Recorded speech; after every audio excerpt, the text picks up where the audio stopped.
तो हम लोग चित्रकला का इतिहास देख रहे। तो इसमें हम लोग देखे थे मुगल। हम्म। मुगल कालीन चित्रकला।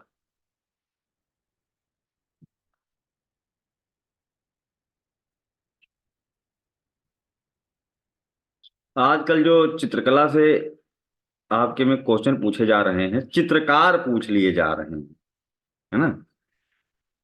जब चित्रकार को जानोगे तो चित्रकला को भी जानोगे, और चित्रकला को जानोगे तो चित्रकार को जानोगे। दोनों एक दूसरे के पूरक हैं, और बिना दोनों को जाने अधूरा भी। हम्म। जैसे मियां तानसेन को पढ़े थे, अमीर खुसरो पढ़े थे, मान सिंह तोमर को पढ़े थे, हरिदास को पढ़े थे, ये सब प्रसिद्ध संगीतकार रहे हैं। उसी तरह से चित्रकला को पढ़ेंगे तो चित्रकार को भी पढ़ेंगे। तो यहाँ पर हम देखेंगे कि जो बाबर था, ये बाबर किसी काम का नहीं था, है ना। इसकी जिंदगी बहुत खराब गुजरी थी। इतिहास में अगर आपने पढ़ा होगा हिस्ट्री के लेक्चर में, है ना, तो इसकी जिंदगी कैसे थोड़ा सा दिखा देता हूँ।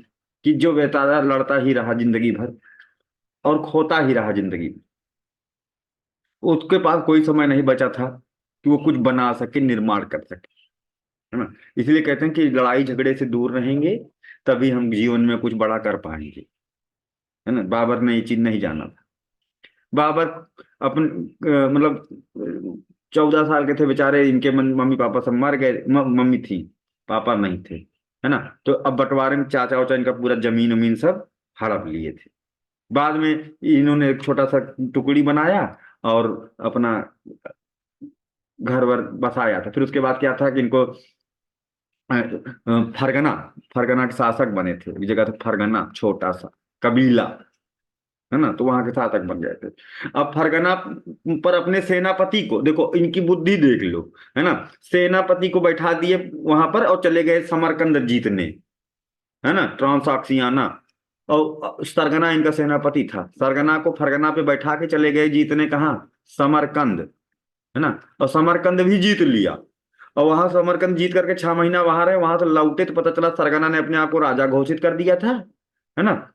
पहले तो चाचा इनसे जमीन उमीन छीन लिए थे, उनसे किसी तरह से जीते, तो इनका सेनापति खुद ही इनको धोखा दे दिया। और वो आदेश दे दिया कि जाओ ढूंढो, मार डालो उसको रास्ते में, बाबर को। अब ये बाबर सोचा कि हाय राम, ये तो मुझे मारने पड़ा है। वापस कहे चलो ठीक है, फरगना ना रहा, समरकंद तो है। समरकंद लौट के देखा तो समरकंद जिससे छीने थे वापस समरकंद भी छीन लिया। ना इनके पास फरगना रह गया ना समरकंद। जंगलों में घूमते रहे, जंगल नहीं मरुस्थलों में घूमते रहे। फारस के शाह के यहाँ जाके नौकरी करने लगे। अगर उसको पता चल जाता कि ये सुन्नी है तो इनका कत्लेआम कर देता। तो वहां बताया कि मैं सिया हूँ, और उसके साथ रहने लगे ईरान के शाह के पास, और उसके बन गए नौकर। अब इनको धीरे धीरे उस शिकार में अपने साथ लेके जाने लगा। एक बार शेर से बचा लिए तो इसको, इनका नाम उसने उसी ने रखा, बाबर, है ना। और उसके बाद इनको सहयोग करने की बात करी थी। बाबर ने अपना पुराना इतिहास बताया, उसने इनको सहयोग किया, सेना दी। अब ये गए फिर से सेना के सहयोग से फरगना जीत लिए। तीसरी बार फरगना जीत लिए। और फरगना जीत लिए तो कुछ दिन के बाद फिर से इनको याद आया कि समरकंद तो मुझे जीतना है। और फिर से समरकंद चल गए अटैक करने, है ना। और जब समरकंद फिर से अटैक करने चले गए तो फिर से इनका फरगना कब्जे में चला गया, है ना। फरगना इनके हाथ से चला गया। और उसके बाद समरकंद भी इनके बाद हाथ से चला गया। फिर से पुनः मुझको वो, फिर से इनकी हालत खराब हो गई। फिर से जो है पिटा हुआ मुंह लेकर के पहुंचे शाह के पास। शाह ने कहा ऐसा है, तुमको आखिरी बार मैं सहयोग कर रहा हूँ कि मेरी जान बचाए थे, थोड़ी सी सेना दे रहा हूँ, तोप दे रहा हूँ, जाओ जो करना कर लो। सोचे कहाँ करें, किससे लड़ूं। तो काबुल में लोग भी, छोटा सा बच्चा था, गद्दी पे बैठा था, कहे कि इसी के ऊपर हाथ साफ करें, है ना। कमजोरे को मारता है पूरी दुनिया। अब गया उसको मार दिया, और उसको पूरा काबुल कब्जे में कर लिया। वहीं बैठे थे, है ना। जब इनको पास इनविटेशन आया कि आओ भैया, इब्राहिम लोदी काका हूं मैं, है ना। दो दो लोग बुलाए थे, इस्लाम लोदी और क्या कहते हैं दौलत खान लोदी। तो दोनों एक बार गए तो हार गए, इब्राहिम लोदी को नहीं हरा पाए। दोबारा से बुलाए गए, दोबारा से गए तो क्या कहते हैं इब्राहिम को हरा करके फिर अपना यहाँ पर डायनेस्टी ऑनेस्टी स्थापित किए। उसके बाद भी इनको शऊर नहीं आया, है ना। और उसके बाद भी युद्ध करते रहे इधर उधर, कुछ ये कर नहीं पाए। तब तक इनका लड़का हो गया बीमार, हुमायूं। हम्म। इनका बेटा था, है ना। तो हुमायूं बीमार हो गए, बहुत लाइलाज, बदख्वासा में थे गवर्नर हुमायूं, जब बीमार हुए तो उनको कहे बेटा तुम आ जाओ हिसार फिरोजा हरियाणा आ जाओ, और यहाँ तुम्हारा इलाज कराएंगे, पहले तुम दिल्ली आ जाओ। अब लड़का जो है उसकी तबीयत जो है ठीक नहीं थी, बहुत खराब थी। बाबर जो है जाकर के अल्लाह से कहे, हे अल्लाह उसकी जो बीमारी है मुझे लग जाए। इसलिए कभी कभी जो है, और ये इमोशन में कहे थे, ऐसे ही कहे थे, लेकिन इनकी सुन ली गई। है ना, कभी कभी भगवान के सामने तुम बैठो ना, तो उल जलूल चीजें नहीं मांगना चाहिए, पता नहीं कब भगवान सुन ले। अब क्या हुआ, हुमायूं ठीक हो गया, बाबर बीमार हो गया, उसी सेम बीमारी से मर गया। बाद में चिल्लाता रहे, हे भगवान, हे अल्लाह, हमारी बीमारी ठीक कर दो, उसको दे दो, उसको दे दो। कुछ नहीं है, एक बार जब मुहर लग गई सुप्रीम कोर्ट की तो लग गई, और बाबर की भी लग गई, और बाबर चल बसे। तो इनसे कुछ हो नहीं पाया था। है ना, इनका लड़का हुमायूं आया, इससे भी कुछ हो नहीं पाया। ये झगड़ा लड़ाई वही बाप से जो सीखा था वही करता रहा, यहाँ वहां वहां चौसा का युद्ध, तो दुनिया भर का लड़ाई किया। है ना, कोई काम नहीं किया। हाँ, इसके मरने के बाद इसके बाकी लोग, इसकी बीवी ने इसका बनवाया, कुछ बनवाया, थोड़ी बड़ी चीजें बनी थी, कुछ आर्किटेक्चर पर काम हुए थे, चित्रकला में कोई काम नहीं हुआ था। चित्रकला में विकास किया था अकबर ने। अकबर ने क्यों किया? अकबर चित्रकला, सारी कलाओं को, आर्किटेक्चर को भी उसने बढ़ावा दिया, बाबरी स्टाइल ऑफ आर्किटेक्चर दिया। आगे आर्किटेक्चर के चैप्टर में हम लोग पढ़ेंगे, एक sorry, Akbari Akbari style of architecture. Babur ने आर्किटेक्चर पर काम किया था, इसने चार बाग स्टाइल आर्किटेक्चर इंट्रोड्यूस किया था, बहुत काम नहीं किया था। चार बाग प्रणाली की वास्तुकला इंट्रोड्यूस किया था, डबल गुंबद वाली। है ना, बाकी काम वाम इसने चित्रकला पर किया नहीं था। है ना, हुमायूं ने भी कोई काम नहीं किया चित्रकला पर। अब आ जाते हैं अकबर। अकबर के समय में कुछ हुआ था, तो इसलिए अकबर का नाम यहां पर हम नोट करेंगे कि अकबर काल में काम।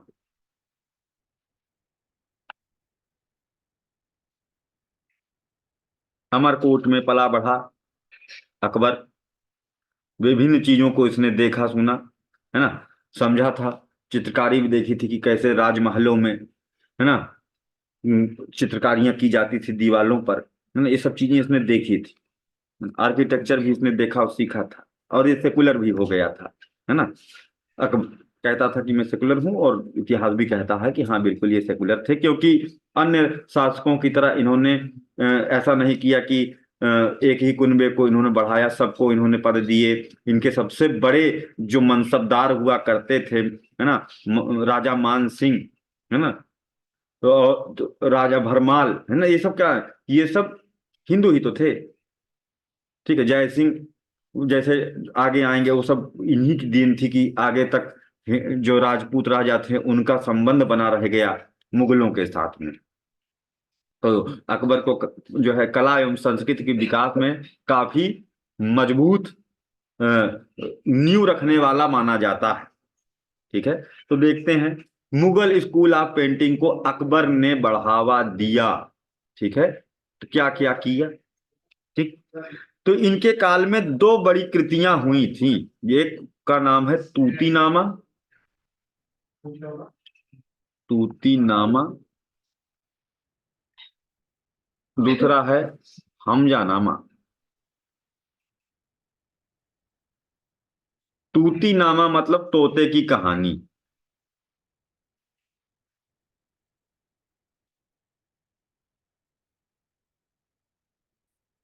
एक डाल पर तोता और मैना बैठे हुए थे, है ना।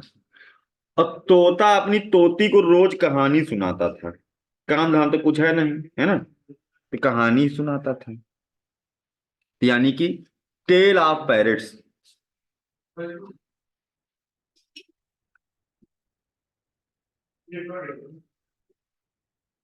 इसमें कितनी कहानियां सुना डाली तोते ने?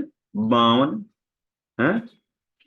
लेकिन ये कहानियां, तोता अपनी तोती को जो सुना रहा है, ये एक बहाना है। ठीक है, ओरिजिनली इसकी कहानी ये थी, है ना, ओरिजिनली कहानी थी कि एक राजा था, हर रात एक नई रानी से शादी करता था, और उसको सुबह ही मार डालता था। ठीक, तो एक बार एक बड़ी बुद्धिमान सी रानी आई, और उसने क्या किया कि राजा को कहानी सुनाना शुरू किया, है ना। एक तोता की, ठीक है कल हमको तो मरना ही उसको पता था, लेकिन कहा कि हम आपको एक कहानी सुनाते हैं अगर आपको अच्छी लगे तो। ठीक। अब वो क्या करती थी कि उसने उसने एक कहानी जैसे उसने सुनाई, है ना, तोते की कहानी, तोता और तोती की कहानी के माध्यम से वो राजा को ही तोता समझ करके, खुद को मैना समझ करके, मतलब ऐसे, तो मतलब फीमेल पैरट, मैना नहीं, यहाँ पर फीमेल पैरट समझ लो, है ना, वो कहानी सुना करके राजा को ज्ञान दे रही थी, इंसानियत सिखा रही थी, है ना, क्योंकि वो स्त्रियों को केवल भोग और विलास की वस्तु समझ रहा था। तो वहां पर वो कहानी को क्या करती थी, बीच में ही इंटरप्ट, मतलब कहानी सुनाती थी, रात वो कहानी इतनी लंबी लंबी होती थी कि पूरी रात बीत जाती थी, राजा सो जाता था। फिर उसके बाद राजा उठता था, कहता था वो कहानी पूरी करो, तो उसको नहीं मारता था, कहता था कहानी तो सुन ले उसका। और जब कहानी सुन लेते फिर वो दूसरी कहानी शुरू कर देती थी।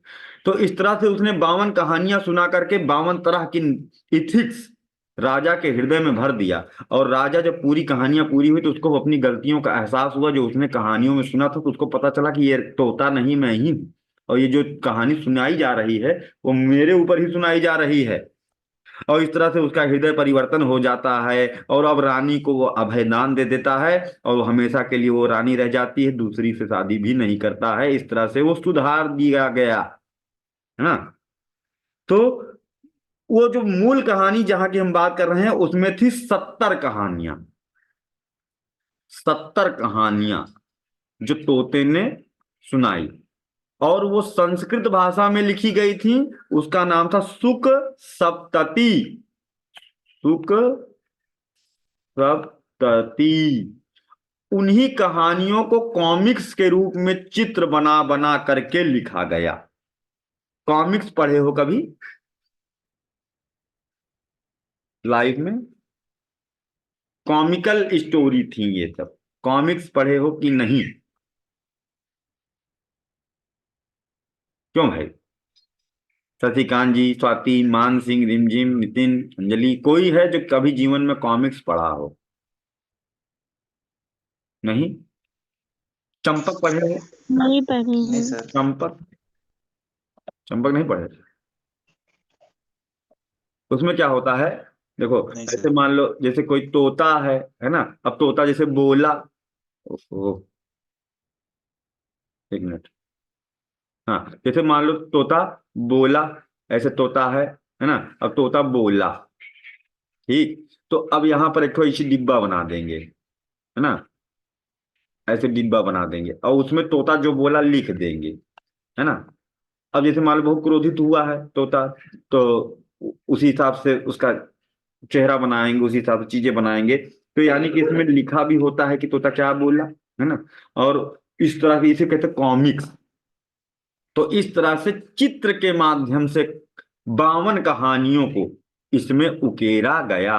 और ये काम किसने करवाया है? अकबर के समय में हुआ है। कहानियां 70 नहीं है, इसमें 52 है। ठीक है। चित्र के माध्यम से,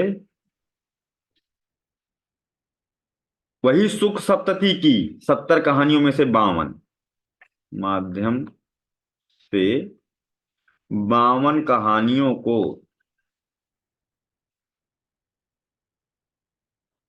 दर्शाया गया।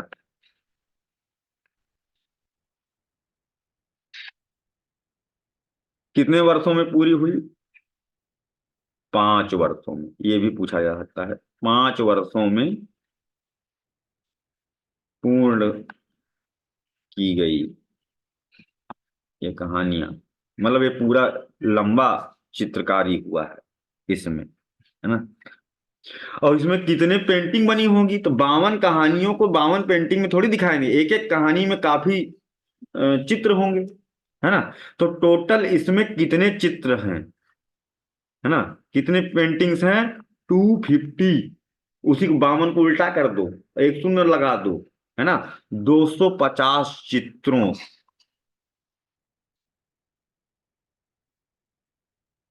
का प्रयोग हुआ है।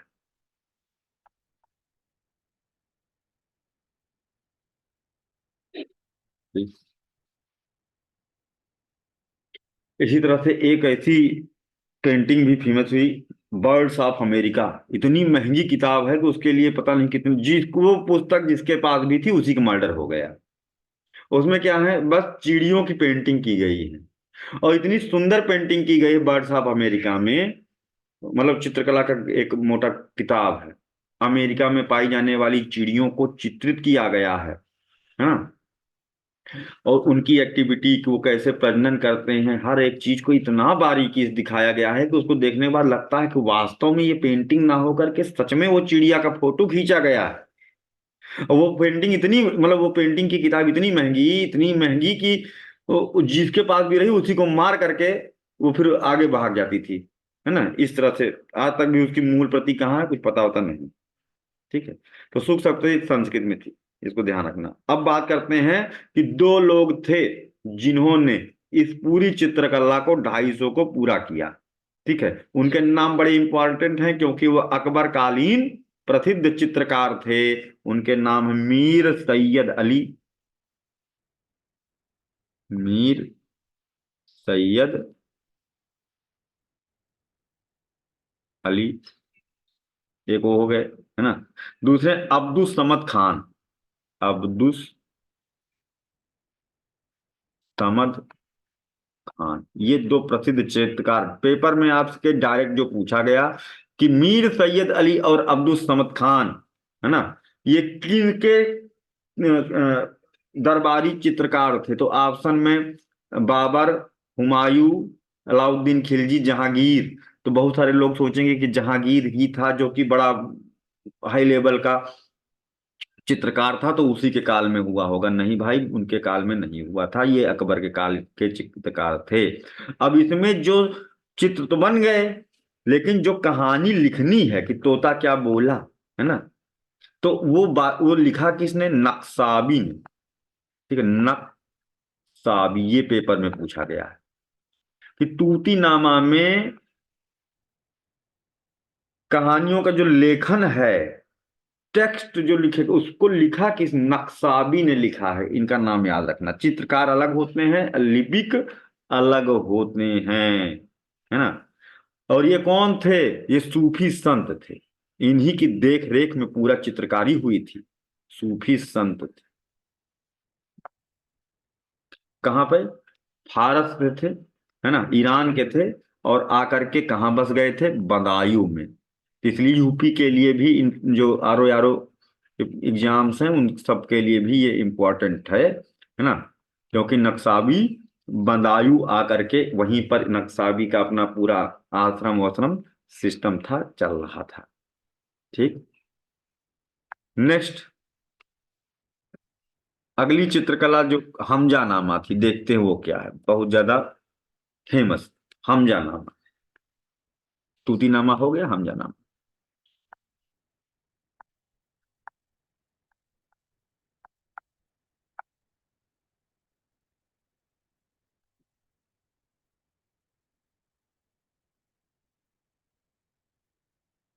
हमजा नामा, दास्तान ए हमीर हमजा।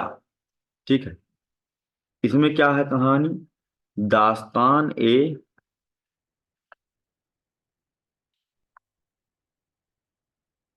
अमीर हमजा। ये कौन थे, दास्तान मतलब अमीर हमजा, इसका मतलब हुआ कि अमीर हमजा की कहानियां। ये मुगल काल की सबसे बड़ी चित्रकला है, इसलिए बहुत इंपॉर्टेंट है। इतने पेजेज और किसी भी चित्रकला के ग्रंथ में नहीं। ठीक है। और जो पेजेस हैं इसमें, उनकी साइज 27 गुणे 20 इंच थी। सिविल के लिए इतना डीप जरूरी होता है, आपके लिए तो नहीं, लेकिन कितने पेजेस, 1400 पेज इसमें हैं। और ये मुगल काल की सबसे बड़ी, दिल्ली सल्तनत में भी इतनी बड़ी चित्रकला का कोई ग्रंथ नहीं लिखा गया, सबसे बड़ा। ठीक, मध्यकालीन चित्रकला की एकल कृति, कि एक ही वॉल्यूम में इतने सारे पेज, है ना, एकल कृति हम जाना। तो थे कौन जिनकी दास्तान यहां पर बताई गई है? अमीर हमजा। ये थे प्रॉफेट मोहम्मद साहब के चाचा जान, पैगंबर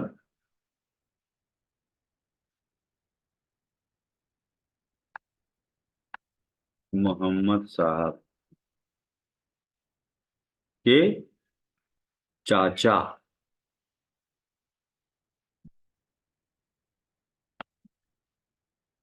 ठीक। तो उनकी स्थिति परिस्थिति किस तरह से उन्होंने उनका क्या हाल था, कैसे था, वही सब चीजें इसमें दिखाई गई हैं। इतना बड़ा काम है तो भाई समय लगेगा। 14 वर्षों में पूर्ण हुई। 14 ईयर्स लग गए। लाल, नीला और हरा कलर का इसमें प्रयोग किया गया है। 3 रंगों में है। लाल, नीला एवं हरा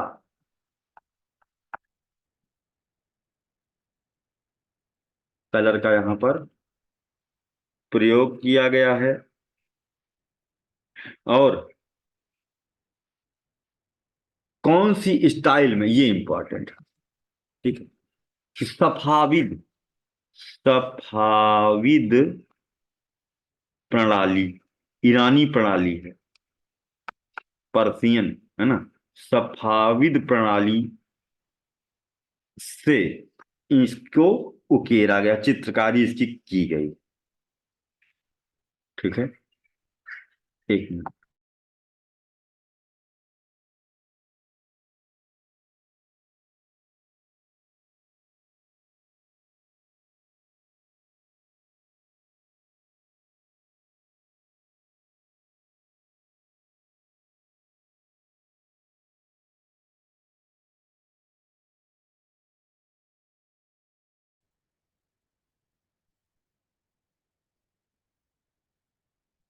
हम्म। तो अब यहां पर हमने देखा हमजा नामा क्या था। प्रॉफेट मोहम्मद साहब के अंकल हैं। तो यानी कि यहां से अपने आप इंपॉर्टेंट हो जाता है। ठीक है। अब देखते हैं कि 1400 पेजेस की चित्रकारी है तो कोई एक दो आदमी तो कर नहीं पाएगा। और इसी में हमें पता चल जाएगा, है ना, कि कौन कौन से और चित्रकार थे इनके काल के। वैसे तो मेन इन्हीं को रखेंगे हम, है ना। जो दो लोग थे वही इनके काल के, बाकी तो जहांगीर के काल के थे। ठीक है। वही दो चित्रकारों को इनको क्रेडिट जाएगा। कौन कौन चित्रकार? मीर सैयद अली और अब्दुल समद खान। मुख्य चित्रकारों का ही नाम लिखा जाएगा। जैसे ताजमहल में बहुत सारे लोग लगे थे, लेकिन मुख्य क्या क्या कहते हैं, लाहौरी साहब का मेन क्रेडिट जाता है उसी तरह से। ठीक है। मीर सैयद अली और अब्दुल समद खान यहाँ भी।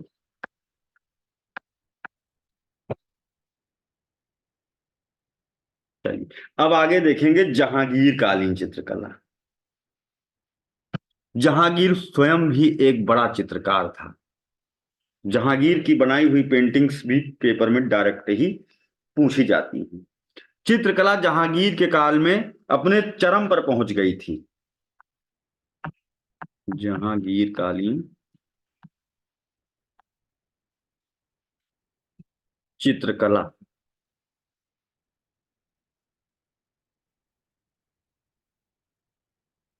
जहांगीर के काल में चित्रकला अपने शिखर पर पहुंच गई थी।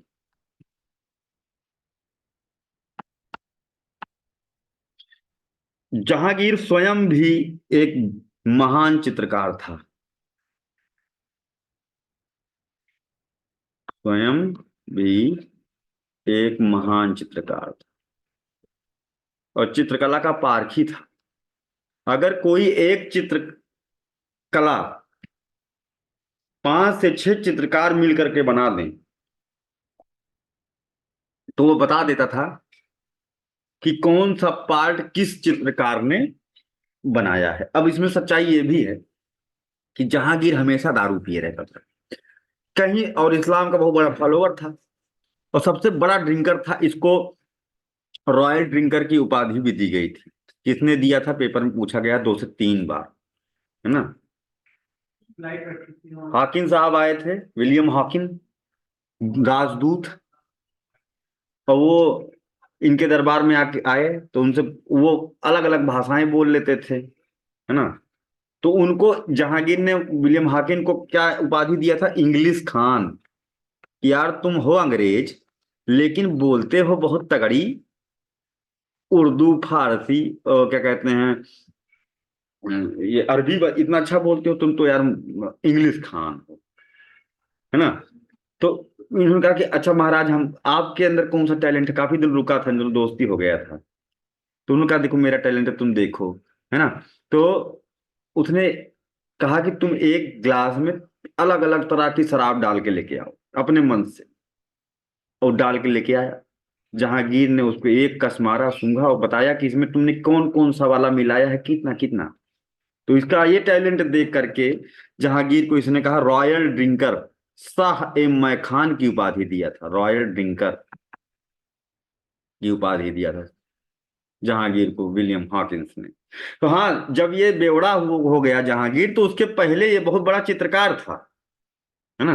बाद में जब अकबर ने अनारकली को ऐसा दिखा दिया कि हमने दीवार में चुनवा दिया है, झूठ है, तो उसी गम में पीने उने लगा था। बाप से पटती नहीं थी बिल्कुल भी, क्योंकि अनारकली इनके बाप की नर्तकी थी। अनारकली और अकबर से दानियाल पैदा हुए थे, एक बच्चा भी था। अकबर ने अनारकली को कहा कि तुम दानियाल, तो तुम्हारा बच्चा तो ये है, उसको भी पालो। और मेरा एक और बच्चा है जोधा थे, जोधा नाम वो असली नहीं, ठीक है, हीर कुमारी असली नाम था। जो है एक फिक्सियस कैरेक्टर है, कहीं लिखा पढ़ी नहीं जोधा, है ना। तो जहांगीर, है ना, को इनको कहा कि इनको भी तुम पालो। लेकिन पालते पालते प्यार में बदल गया, कब कैसा कुछ पता नहीं चला। जहांगीर का जब एक अनार, शरीफुन निसा, है ना, उसका अनारकली का चलना है। अनारकली नाम कहीं भी नहीं लिखा मिलेगा आपको, मूवी में दिखाया गया है बस, और कुछ नहीं। शरीफुन्निसा, है ना। तो अब उन शरीफुन्निसा इनका जो है अपना चक्कर हो गया।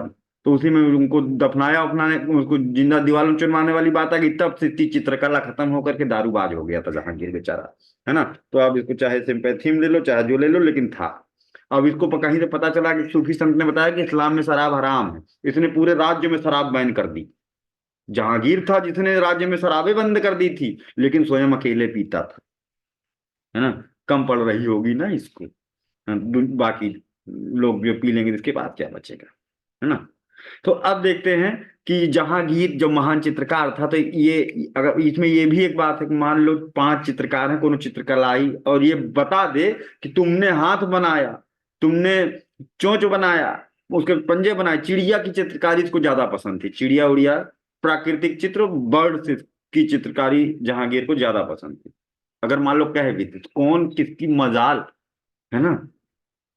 कि जहांगीर ने कह दिया कि जैसे हम कहते कि शशिकांत तिवारी ने चिड़िया की गर्दन बनाई है, तो शशिकांत तिवारी ये नहीं कहेंगे नहीं महाराज मैंने तो पंजा बनाया था। क्यों? क्योंकि तुरंत ही जहांगीर कहेगा इसकी गर्दन उड़ा दी जाए, झूठ बोल रहा है। तो शशिकांत कहेंगे हाँ महाराज मैंने ही बनाया, मैंने ही तो बनाया था, है ना। तो ये बात थी यहाँ पर, जो इतिहासकार लिखे हैं उस पर न जाया करो, सही चीज बताऊंगा मैं, है ना। तो अब इन्होंने क्या बनाया था, एक बहुत इंपॉर्टेंट चित्र। क्या? एक हाथ में शराब का प्याला था, दूसरे हाथ में वर्जिन मैरी।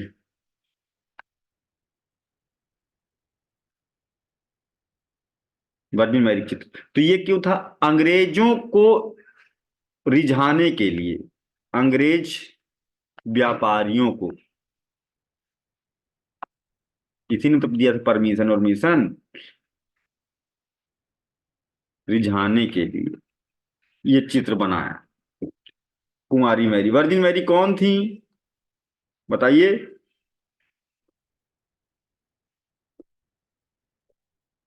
कौन थी भाई? इनके बारे में नहीं जानते तुम लोग? जीसस क्राइस्ट की माता, ईसा मसीह की माता जी थी, है ना। इतनी बड़ी शख्सियत वर्जिन मैरी। हम्म। खैर, तो दाहिने हाथ में मतलब अपने आप को ही बनाया था कि एक हाथ में वर्जिन मैरी का चित्र है, दूसरे हाथ में शराब का प्याला लिया हुआ था। ठीक है, तो ये अपने आप छुपाते पतन जो था वो दिखा देता। और न्याय का बड़ा प्रेमी था, न्याय की जंजीर वाला कॉन्सेप्ट कौन लेके आया था? ठीक, चेन ऑफ जस्टिस, जहांगीर। और इसे पशु पक्षियों का चित्र पसंद था, पशु पक्षियों की चित्रकारी। तो दो किताबें थी जो इसके काल में बड़ी चर्चित हुई, फेमस हुई। आयरे दानिश, अनवर ए सुनावली, बहुत इंपॉर्टेंट। चित्रकला के दो ग्रंथ लिखे गए, आयरे दानिश,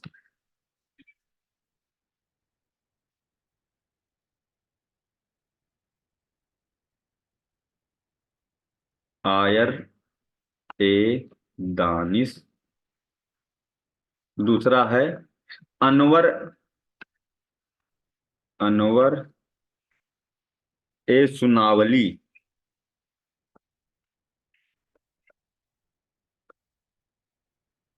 जैसे अकबर के काल में दो थे बहुत ज्यादा इंपॉर्टेंट, वैसे ही जहांगीर के काल के भी ये दो थे। जहांगीर ने डोडो पक्षी का चित्र भी बनाया था, डोडो पक्षी जो अब विलुप्त हो चुका है। डोडो, विलुप्त पक्षी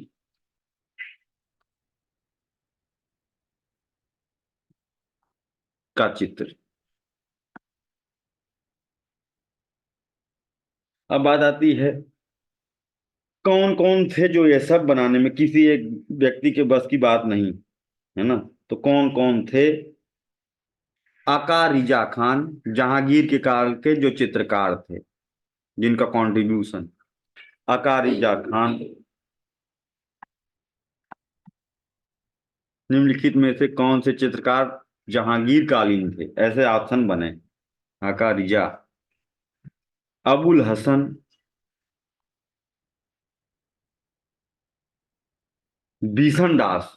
ये तीन नाम सबसे ज्यादा इंपॉर्टेंट। ठीक, और उस्ताद मंसूर। हाँ, उस्ताद मंसूर, उस्ताद मंसूर। ये इस सभी उस्तादों को उस्ताद लगा हुआ है, तो इस मुख्य सॉरी, जहांगीर के दरबार के प्रमुख चित्रकार थे। वो चिड़िया इन्होंने ही बनाई। ठीक है, जहांगीर के दरबार के मुख्य चित्रकार उस्ताद मंसूर का नाम याद रखना बड़ा ही इंपॉर्टेंट है, कई बार पेपर में पूछा गया है किसके काल के चित्रकार थे। ये पौधों और पक्षी बनाने में, फूल और पक्षी दो चीज, ठीक है, फूल एवं पक्षी बनाने में इनको महारत हासिल थी। डोडो पक्षी जो विलुप्त हुआ उसका चित्रांकन इन्होंने किया था। इसके अतिरिक्त इन्होंने साइबेरियाई क्रेन, साइबेरियाई सारस जो माइग्रेटरी बर्ड है, कहाँ आती है? ठंडियों में इंडिया में कहाँ सी जगह पर आती है? इकोलॉजी क्लास में पढ़े थे ना, बताइए। प्रयागराज। अच्छा, हाँ, तुम सब चीज प्रयाग ला दो। कैसे हम दो चार बार बताएं, पेपर में पूछा गया है, कैसे भूल गए? भरतपुर पक्षी विहार आती है ना, भरतपुर पक्षी विहार कहाँ है? केवला देवघाना राष्ट्रीय उद्यान के अंतर्गत, केवला देवघाना में, है ना, वहां पर, राजस्थान में। दूसरी है बंगाल फ्लोरिकन, ये तीन चीज, बंगाल, ये भी माइग्रेटरी बर्ड है, फ्लोरिकन पक्षी, इनका चित्र के लिए ये जाने जाते हैं। उस्ताद मंसूर चिड़िया बनाने में एकदम माहिर थे। अगले हैं, वो भी पूछे गए हैं सेम लाइन जैसे कि कौन था जो ईरान गया था वहां पर कोर्ट में चित्रकारी करके वापस हाथी गिफ्ट पा करके लौटा था। ठीक है। तो विशन दास, इनके जो विशन दास थे, जहांगीर चित्रकला के लिए फेमस था। और ईरान के जो शाह थे, खलीफा, है ना, उन्होंने कहा कि जहांगीर भाई, कोनो चित्रकार आपके यहाँ बढ़िया हो तो हमारे यहाँ भेज दीजिए। हमारे पूरे उसमें किले में जगह जगह सुंदर चित्रकारियां करनी है। तो इन्होंने विशन दास को भेजा था। और इससे ये भी फायदा हुआ कि ये पता चल गया बहुत सारी सीक्रेट इंफॉर्मेशन, कौन आ रहा है कौन जा रहा है। इनको कहा कि तुम जल्दी ना बना के कंप्लीट कर देना, बहुत देर लगाना, बहुत दिन तक वहां रहना। ठीक है, अब तुमको चाहे वहां से कुछ मिले चाहे ना मिले, तुमको पैसा हम देंगे। ठीक है। तो इन्होंने उनको भेजा विशन दास को, तो यानी कि एक तरह से ये गुप्तचर का भी काम कर रहे थे। एक तरह का ये डिप्लोमेटिक मिशन पर गए थे, आ करके सब बताए थे कि भाई यहाँ पर ये है वो है ऐसे है, इनके साथ उनकी पटती है उनकी नहीं पटती है। तो जब ये लौट के आए, इसको लिख लेंगे, फारस के खलीफा मतलब ईरान, फारस के खलीफा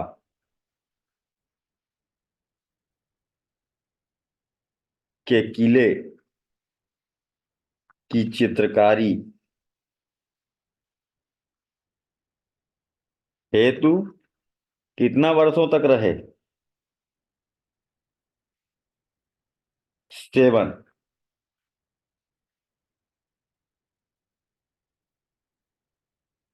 और इनको वापस में लौटते समय हाथी इनाम में मिला। ऐसा चीज दिए हैं कि खिलाए पिलाने में खर्चा हो जाए जिंदगी भर का जो।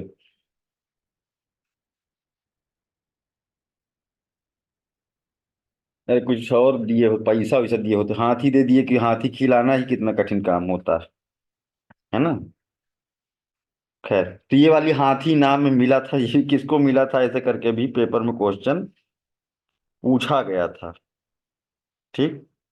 उसके बाद शाहजहां आए।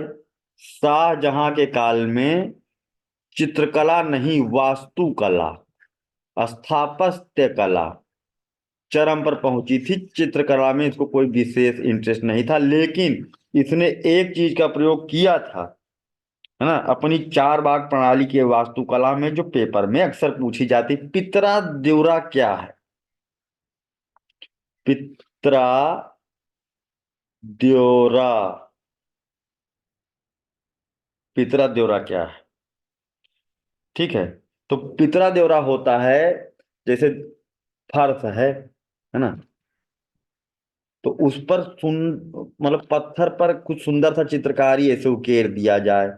जैसे आजकल टाइल्स तो नहीं आती, तरह तरह की टाइल्स आती, उनको लगा दो तो कोई डिजाइन नीचे बन जाता है। ऐसे वॉल पर टाइल लगा दे कोई डिजाइन बन जाता है। तो वो होता है पितरा द्योरा। इसको ध्यान रखना। शाहजहां ने पितरा द्योरा का खूब प्रयोग किया था, भर भर के, जहां जहां पाया था। ठीक। और जहांगीर, पितरा द्योरा ये नहीं कि शाहजहां ने खोजा है, पितरा द्योरा का प्रयोग इसके पहले भी हो चुका था। कहाँ?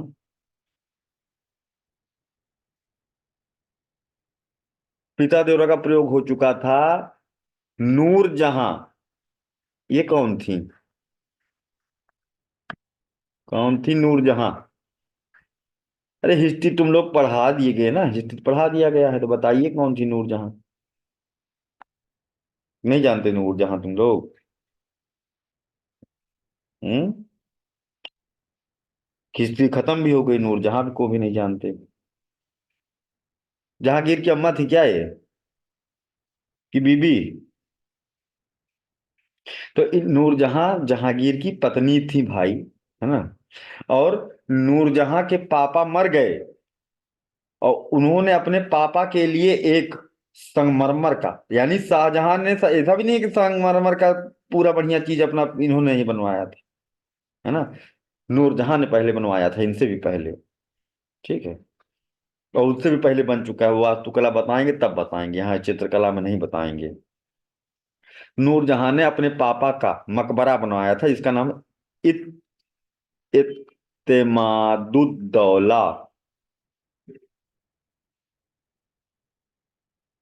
का मकबरा। उसमें पितरा द्योरा का प्रयोग शाहजहां से भी पहले देखा गया, और इसमें रंग बिरंगे पत्थर भी लगाए गए, कीमती आभूषण लगाए गए। इस कारण से इसे कहा जाता है ताजमहल का जुड़वा।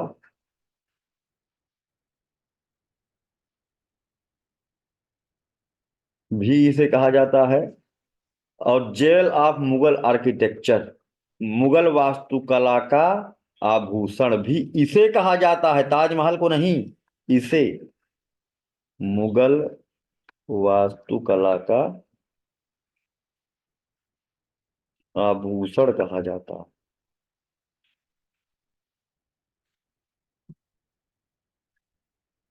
इसको नूरजहां ने बनवाया था। ठीक, आगे बढ़ते हैं।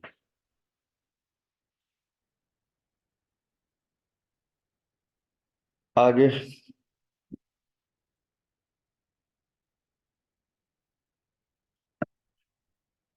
औरंगजेब आएगा, है ना। औरंगजेब के काल में कुछ नहीं होगा। बहुत सादा बोदा आदमी था और सबको चाहता था कि सब सादा बोदा हो जाए, और जबरदस्ती, ये नहीं कि तुम्हारी मर्जी हो तो बनना पड़ेगा, हम जैसे हैं वैसे सब लोग को बनना पड़ेगा, है ना। थोड़ा सा अजीब था। तो उसके काल में लगभग सारी सारी जो आर्ट एंड कल्चर थी अपनी अवनति पर पहुंच गई, एकदम मृत्यु की दशा में पहुंच गई थी। उसके बाद फिर चित्रकला उभर नहीं पाई। रंगीला साहब आए थे तो संगीत पर फोकस किए थे, है ना। लेकिन कौन थे, अदारंग सदारंग दो लोग थे, है ना। तो अदारंग सदारंग, कोकी जी डांस करती थी, अदारंग सदारंग अपना ख्याल गाते थे, तो ख्याल गायकी परवान पर पहुंच गई। कव्वाली भी गा लेते थे, तराना भी गाते थे, लेकिन मेन ख्याल पॉपुलर हुई थी उनके समय में। लेकिन चित्रकला तब भी नहीं, यानी चित्रकला अपने अंत की तरफ बढ़ गई औरंगजेब के काल में, है ना। तो ये था इसका इतिहास जो खत्म हुआ। अब हम लोग देखेंगे कौन कौन थे प्रसिद्ध चित्रकार। ठीक है, भारत के प्रसिद्ध चित्रकार देखते हैं। अगला टॉपिक।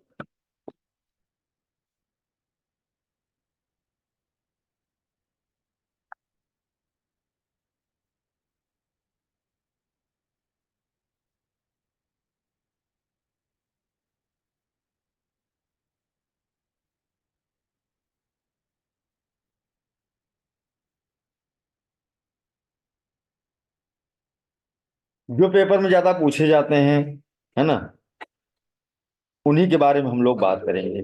बाकी चित्रकार तो बहुत हैं, देखा जाए तो हर दिन एक नया चित्रकार पैदा होता है ना।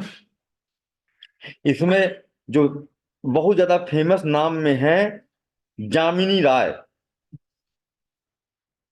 जामिनी राय, थोड़ा ध्यान पूर्वक सुने रहेंगे तो पेपर में आएगा तो सुना सुना लगेगा कि हाँ अच्छा ये तो चित्रकार थी, ऐसे। ये अमर चित्रकार कहे जाते हैं, भारत के अमर चित्रकार। कुछ ऐसे होते हैं जो कभी नहीं मरेंगे, है ना।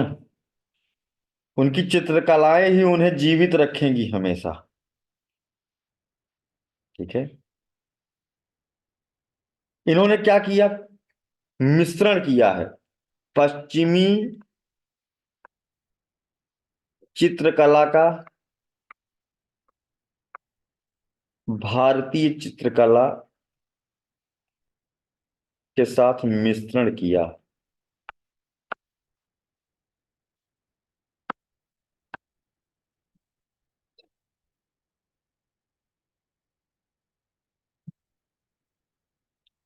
इन्हें 1954 में पद्म भूषण दिया गया था। तो इसी से समझ लीजिए कितनी महान हस्ती हैं, और क्यों ना पेपर में पूछे जाएं। पद्म भूषण भारत में दिया जाने वाला कौन से नंबर का सबसे बड़ा सम्मान है? पहला, दूसरा, तीसरा, चौथा? तीसरा। तीसरा सबसे बड़ा सम्मान है। ठीक है। विश्व भर के आर्ट गैलरीज में इनके चित्रकला लगी हुई हैं। एक एक चित्र 2-2, 3-3 करोड़ रुपए के बिकते हैं। नीलामियां होती हैं, है ना। अब इस बात करते हैं कि इनकी कौन सी पेंटिंग है जो सबसे ज्यादा फेमस हुई है ना। सबसे ज्यादा विख्यात हुई इनकी कौन सी पेंटिंग है? तो वो है तीन पुजारिन। मतलब कुछ होंगी, जैसे पूछ लिया जाता है ये फेमस पेंटिंग किसकी थी, ऐसे करके पूछते हैं ना। तो अगर पूछा जाए कि जैमी राय किसके लिए विख्यात थे, तो तीन पुजारिन के लिए। एक मिनट, उसमें आप गूगल करोगे तीन पुजारिन फोटो कैसे भाई दिख जाएगी। तीन पुजारिन हाथ में थाल लिए, है ना, जा रही हैं। कुछ लोग देखेंगे तो कहेंगे ये इससे अच्छी तो मैं बना लेता हूँ, है ना। नहीं तो अच्छी पेंटिंग नहीं बनानी है आपको, नहीं तो बिकेगी नहीं। ठीक है, ऐसा बनाओ किसी की समझ ना आवे। ठीक, तब बिकेगी पेंटिंग आपकी। तीन पुजारी, तीन पुजारी के लिए विख्यात है। आगे चलते हैं। नंदलाल बोस, ये सबसे ज्यादा पूछे गए हैं, इनसे ज्यादा पूछे गए हैं। ठीक है, क्यों? क्योंकि इन्होंने कंट्रीब्यूट किया है भारत की आजादी की लड़ाई में। चित्रकला के माध्यम से लोगों को जगाने में इनकी लीफलेट्स काम की हैं। इन्होंने बापूजी को चित्रित किया, है ना। बहुत महंगी पेंटिंग, कोई बहुत खास तुम्हें देखने में नहीं लगेगी, लेकिन वो चित्रकला का अलग ही बात है ना। बापूजी पेंटिंग का नाम ही था। पूछा किसने किया था? दांडी यात्रा का दृश्य उसमें दिखाया गया है, जो नंद लाल बोस जी ने चित्र किसने किया था? गांधी जी की दांडी यात्रा को किसने चित्रित किया? ऑप्शन होगा, आपसे सीधे सीधे क्वेश्चन बनता है, नंदलाल, वो ऑप्शन में दिखाई देंगे, टिक मार देंगे। तो अगला नाम है नंदलाल बोस।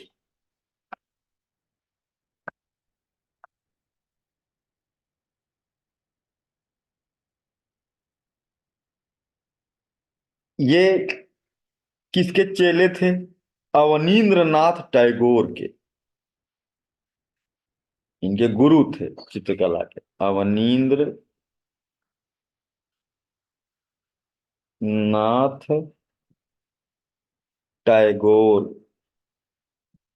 उनसे बहुत अधिक प्रेरित थे, उनकी मतलब, क्योंकि यह भी, है ना, क्रांति संबंधित चित्रकारी करते थे। ह्यूमन ओरिएंटेड चित्रकारी करते थे, मानव सदृश चित्रकारियां करने के लिए विख्यात थे।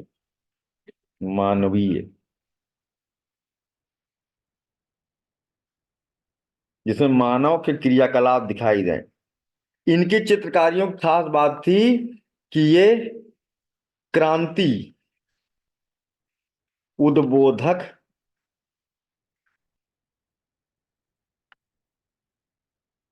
और संदेश परक चित्रकला के लिए जाने जाते थे।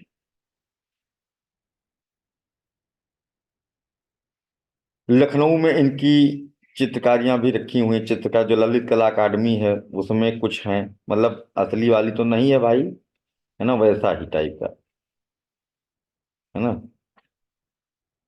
किसके लिए विख्यात है? इनकी सबसे विख्यात चित्रकला जो है, इन्होंने बापूजी, बापूजी सर्च करोगे नंदलाल बोस, तुरंत ही गूगल पे आ जाएगा बड़ा बड़ा फोटो, है ना।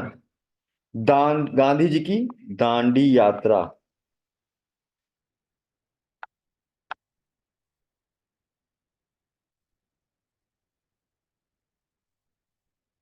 का चित्र निरूपित किया।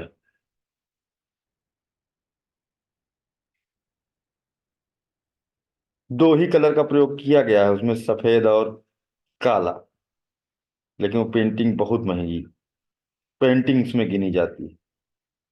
अच्छा, आज तक मैं नहीं समझ पाता कि लोग इतनी महंगी कैसे खरीद लेते हैं। एक चित्रकला बताऊंगा, ऐसे भी देखो, मैं 2 मिनट में उससे थोड़ा अच्छा ये शायद बन जाए, तो इसलिए मेरा बिकेगा नहीं, है ना, कोशिश करूंगा, है ना। मार्क लोथिको एक थे, ऐसे खींचे, है ना। उसके बाद क्या किया, है ना, इसमें 3 ठो पट्टी, और ऑरेंज, रेड ऑरेंज और येलो पेंटिंग, 3 ठो पट्टी ऐसे बना दो। और एक ऊपर वाली पट्टी जो है, बिल्कुल ऐसा बनाओ कि एकदम खराब लगे ऐसा चाहिए, है ना, ऐसे करके पेंटिंग ये बन गई। यही है पेंटिंग वो जिसकी मैं बात कर रहा हूँ, ऐसे ही है वो, है ना। तो ऐसे पेंटिंग ये जानते हो कितनी की है, देख लो, गूगल कर लो, दिमाग खराब हो जाएगा तुम्हारा। 2.5-3 करोड़ की पेंटिंग है ये, ऐसी बस। ठीक, मार्क लोथिको ने इसको बनाया था। ये सब कहाँ दिख जा रहा है ना। भगवान जाने भाई, मेरी सोच कमजोर है, कम है, तो इसलिए मैं नहीं जान पा रहा हूँ, है ना। अगला, अगले हैं S.L. Haldankar. S.L. Haldankar.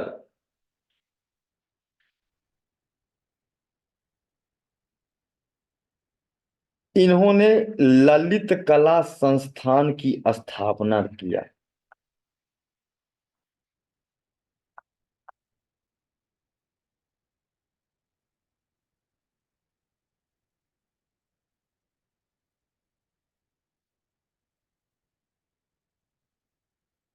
S.L. Haldankar ने ललित कला संस्थान की स्थापना किया था। साथ ही इन्होंने एक और आर्ट सोसाइटी ऑफ इंडिया, अभी भी आर्ट, मतलब संगठनों के निर्माण के लिए इनको ज्यादा, कि ऐसे इंस्टीट्यूशंस पैदा कर लिया, है ना, जिनसे कि आगे आने वाले समय तक चित्रकारों को रोजगार और ख्याति प्राप्त होती रहे। आर्ट सोसाइटी ऑफ इंडिया की स्थापना किया। ये जलरंग चित्रकारी के लिए विख्यात थे। वाटर कलर, बचपन में आप लोग भी कभी, आप लोग तो पेंटिंग वेंटिंग किए नहीं होगे, अभी पूछे तो कोई बताया ही नहीं, है ना। कि तो सर, वाटर कलर नहीं जानती हो? जानते हैं सर, पेंटिंग किए हैं। अच्छा, कौन है, कोई आया बाद में आया लगता है। अभी भी क्लास में कोई चित्रकार नहीं, तब पूछा था मैंने। अच्छा, इस वाले से किया है तुमने? कौन है ये महान व्यक्ति? एक चित्रकार तो आया कम से कम, स्वाति ना। हाँ सर। कहाँ थी, अभी आई, तुम्हें पूछ रहा था बड़ी देर से, कोई चित्रकार नहीं था हमारी क्लास में, है ना। तो थे तो। अच्छा, थी, ठीक है, थी क्लास में, बहुत अच्छी बात है। बताओ थोड़ा सा, वाटर कलर कैसे करते हैं? तुम चित्रकार हो, बताओ तो वाटर कलर से चित्रकारी कैसे करते हैं, और लोग भी जान जाए। एक, एक तो रंग हम हमारे हिसाब से तो वही होती होगी पहले। वाटर कलर का वो कलर बॉक्स आता है और ब्रश रहता है, उसी ब्रश रहता है, में उसमें पानी कलर को घोर घोर मिक्स करके करके ब्रश को नया ऐसे, कलर। बिल्कुल सही बताया है ना, बिल्कुल सही। यही वाला हम भी जानते हैं, है ना। और कुछ हो तो भाई जान, ज्यादा चित्रकला की डीप नॉलेज हमको नहीं है ना। चलिए आगे बढ़ते हैं। इनकी कुछ इंपॉर्टेंट कृतियों में से आशा की चमक, ये वाली कम पूछी जाएगी, वैसे तो लिख लो, आशा की चमक। ठीक, आगे देखेंगे। अवनींद्र नाथ टैगोर के बारे में हमने बताया ही था, इनसे क्वेश्चन अब नहीं बनते हैं, है ना। हाँ, ये एक चीज पूछी जा सकती है इनसे, भारत माता पेंटिंग ठीक। भारत माता पेंटिंग, ये बड़ा इंपॉर्टेंट है। ये किसने किया था बस आपको याद रखना, अवनींद्र नाथ टैगोर।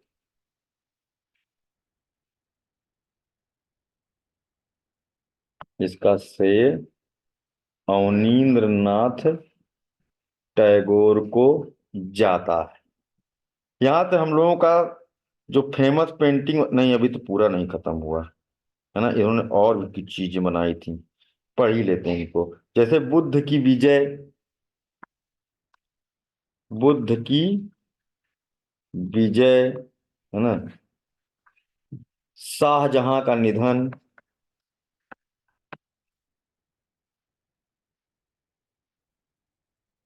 और यात्रा का अंत, ये इनकी फेमस पेंटिंग्स हैं। इसमें अगर कोई पूछे जा सकते हैं तो यही दो, भारत माता वाली तो बहुत ज्यादा इंपॉर्टेंट, भारत माता पेंटिंग, और बापूजी जो पीछे बताया था वो भी याद रखना, है ना। देखो इसमें भी क्या, ये भी सेम नंदलाल बोस तो इनके चेले थे समझ लो। ये वही वही देश प्रेम और क्रांतिकारी भावना, ये सब वाली पेंटिंग्स बनाते थे। भारत माता का पहली बार चित्रण किया है ना, बड़ा सुंदर चित्र। उस चित्र को देख करके आप भारत का नक्शा और उस चित्र देखोगे तो आपको बहुत सारी सिमिलरिटीज दिखाई देंगी दोनों में, वैसे ही बनाया है ना। नेक्स्ट, ये पूछे जा चुके हैं यूपीपीसीएस में, है ना, आईएएस में भी पूछे जा चुके हैं। तैयब मेहता,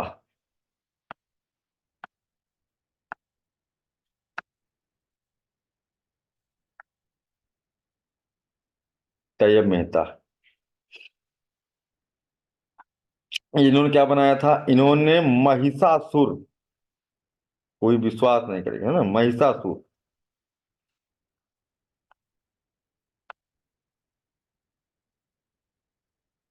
पेंटिंग देख लो, ये पेंटिंग मतलब एक पूरा जिला बसाया जा सकता है, इतनी महंगी पेंटिंग है महिषासुर पेंटिंग।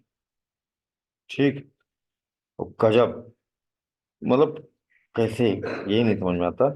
खैर तुम लोग देखोगे पेंटिंग तो खुद सोच लेना कि कितनी महंगी होगी ये पेंटिंग, है ना। महिषासुर कौन था, एक ऐसा राक्षस जो भैंसा, महिषा मतलब होता है भैंसा, है ना। और महिषासुर मर्दनी कौन, देवी दुर्गा। तो इसमें दिखाया गया है कि महिषासुर और देवी दुर्गा, है ना, आपस में एक दूसरे को पकड़े हुए, मतलब आलिंगन कर रहे हैं, ऐसा दिखाया गया। इस कारण से ये पेंटिंग काफी कुख्यात भी रही। इनको मारने के लिए वो फतवे, फतवा नहीं क्या कहते थे उसे, कि जो इनका सर काट करके ले गया सोने तौल देंगे, ये सब चीजें भी बहुत सारी हुई थी। इंटरनेशनल लेवल पर मामला फैल गया था बहुत बड़ा, है ना।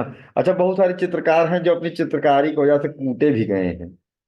जैसे एक थे एम एफ हुसैन, उल्टा सीधा चित्रकारी करते थे एम एफ हुसैन। अगर इंडिया छोड़ के नहीं भाग जाते तो इनका बोटा बोटा ना मिलता, लोग इनको ढूंढ रहे थे, कीले हुए थे। ये भी उल्टी सीधी चित्रकारी बना देते थे, देवी देवताओं की न्यूड तस्वीर बना देते थे। हम्म। इसी तरह एक शार्ली एब्दो, क्या नाम था उसका, शार्ली एब्दो ही तो नाम था, जिसको मार दिया गया था, चित्र मोहम्मद साहब की उल्टा सीधा चित्रकारी बना दिया था, गोली मार दिया गया था, मर गए थे शार्ली एब्दो, है ना। नेक्स्ट, एसएससी की आपकी फेवरेट चित्रकला में ज्यादा तर जो है ये देखने को मिल जाती है, अगर क्वेश्चन चित्रकला से आए तो अमृता शेरगिल। इनका नाम सुना सुना लग रहा होगा, क्योंकि पेपर में आप जब लगाए होंगे परीक्षावाड़ी वगैरह कुछ है तो उसमें दिखा होगा अमृता शेरगिल, पहला फीमेल और बहुत ज्यादा फेमस चित्रकार का नाम अभी आप सुनने को पाए हैं।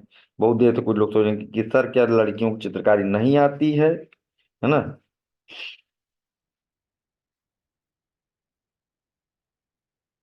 इन्हें भारत की फ्रीडा kahlo भी कहा जाता है, ये भी इंपॉर्टेंट है। इन्हें भारत की फ्रीडा kahlo कहा जाता है?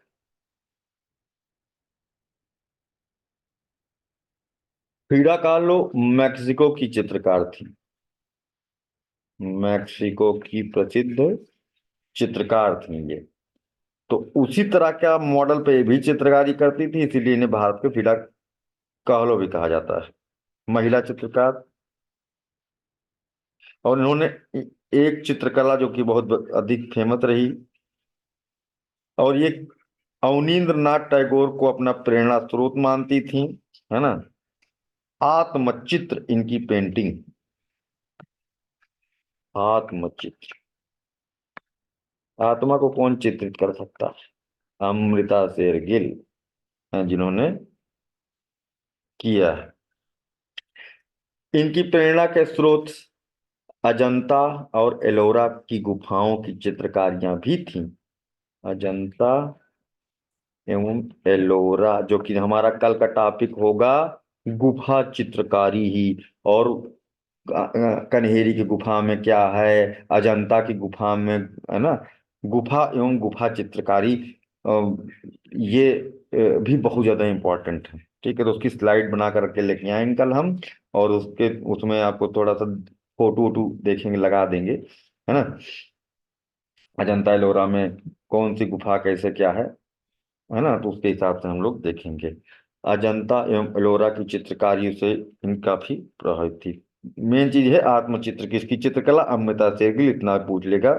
या फिर फ्रिदा फ्रिदा kahlo किसको कहते हैं, भारत की फ्रिदा kahlo किसको कहते हैं, इस तरह से भी क्वेश्चंस बन जाते हैं। आगे चलते हैं।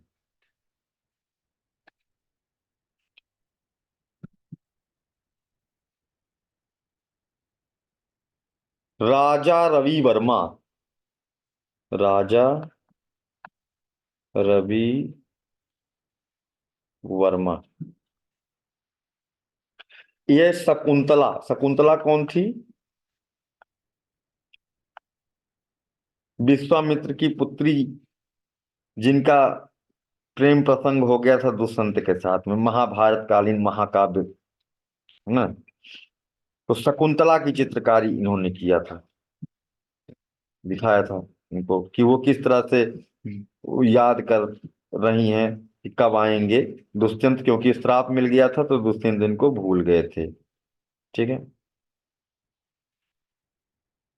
अगला एक क्वेश्चन पूछा गया था कि वासुदेव गायतोंडे कहाँ के चित्रकार, तो मराठी चित्रकला के। ठीक है। वासुदेव, वारली पेंटिंग बढ़िया बनाते, वासुदेव गायतोंडे, क्या, मराठी चित्रकार। बंगाली ने मराठी चित्रकार। वासुदेव गायतोंडे मराठी चित्रकार, याद रखना। अगला है अंतिम, है ना, सतीश गुजराल। सतीश गुजराल।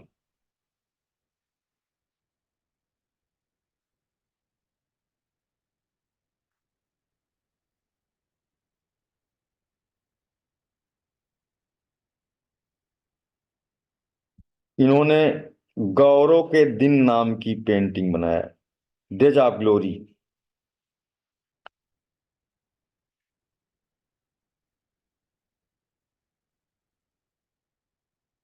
गौरव के दिन, इसका मतलब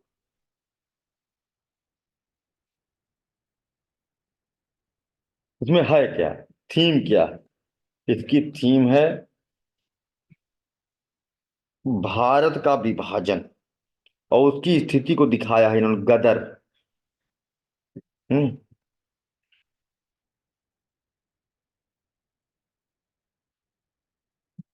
इसकी थीम जो थी वो थी भारत का विभाजन, बड़ा ही इंपॉर्टेंट है। इसके साथ में ना और भी दो थी, ट्रेस ऑफ लाइफ, है ना, ट्रेस ऑफ लाइफ, मीराबाई, ये 3 थी इनकी, लेकिन आपको बस ये वाला याद रखना है, गौरव के दिन। इसके साथ में हम लोगों का चित्रकला वाला जो ये था, ये समाप्त हुआ। ठीक है।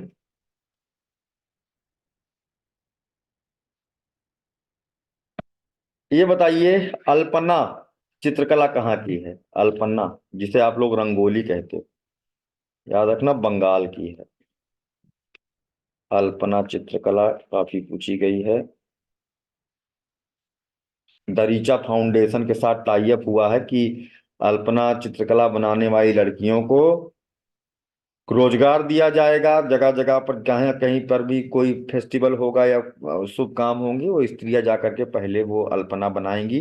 रंगोली कहते हैं ना, कभी कोई चीज शुभ कार्य हो तो रंगोली बनाना चाहिए। और ये अल्पना चित्रकला को उभारने पर भारत सरकार, अगर मान लो अभी कुछ पूछा जाएगा तो अल्पना चित्रकला पूछा जाएगा, अगर इधर क्लासिकल से कुछ पूछा जाएगा। ठीक है, कोई नया करंट अफेयर में कोई चीज आई होती है ना, तो वो ज्यादा होती है पूछे जाने की। तो एक तो ये महिला सशक्तिकरण भी है ना, जिसमें लड़कियों को सपोर्ट किया जा रहा है, क्योंकि ये चित्रकला लड़कियां ही करेंगी, नियम है। दरीचा फाउंडेशन के साथ जो टाई अप हुआ है, और उसमें वो लड़कियों को रोजगार दिया जा रहा है, उनको सशक्त किया जा रहा है। वो लड़कियां जाएंगी लोगों के यहाँ, वो रंगोली बनाएंगी, है ना, और इससे उनको रोजगार का अवसर मिलेगा। अल्पना आर्ट को इसलिए बढ़ाना, बंगाली है वैसे लेकिन पूरे देश में फेमस है, बंगाल से उद्धृत हुई, पूरे देश में फेमस है। दिवाली और के दिन ज्यादातर लोग देखो बनाते हैं लोग नीचे जमीन पर। इसका सबसे बड़ा खतरा क्या है? चाइनीज स्टिकर, चीन के स्टिकर। अब लोग क्या करते हैं कि नहीं बनाते हैं अल्पना चित्रकला को, चावल को सुंदर सुंदर रंग से रंग करके ये बनाई जाती है ना, लेकिन अब नहीं होता। अब क्या करते हैं लोग, वो स्टिकर खरीद लेके चस्पा कर देते हैं। क्या वो अच्छा लगता है? नहीं अच्छा लगता। अच्छा तो लगता है जब चावल में अलग अलग रंग भर के, आटे में सुंदर सुंदर रंग लगा करके जब बनाइए, फिर दिया रखिए, उसका अलग ही मजा है। और वहाँ वो ला करके स्टिकर चिपका देते हो, वो क्या है? कुछ नहीं है। उनकी वजह से ये चित्रकला पूरी समाप्त हो जा रही है भाई। ठीक है, तो ऐसा नहीं करना।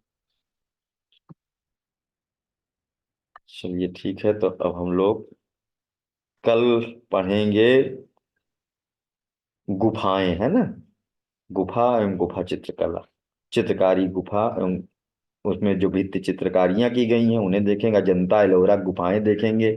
बड़ा ही इंपॉर्टेंट टॉपिक है। मिलते हैं कल।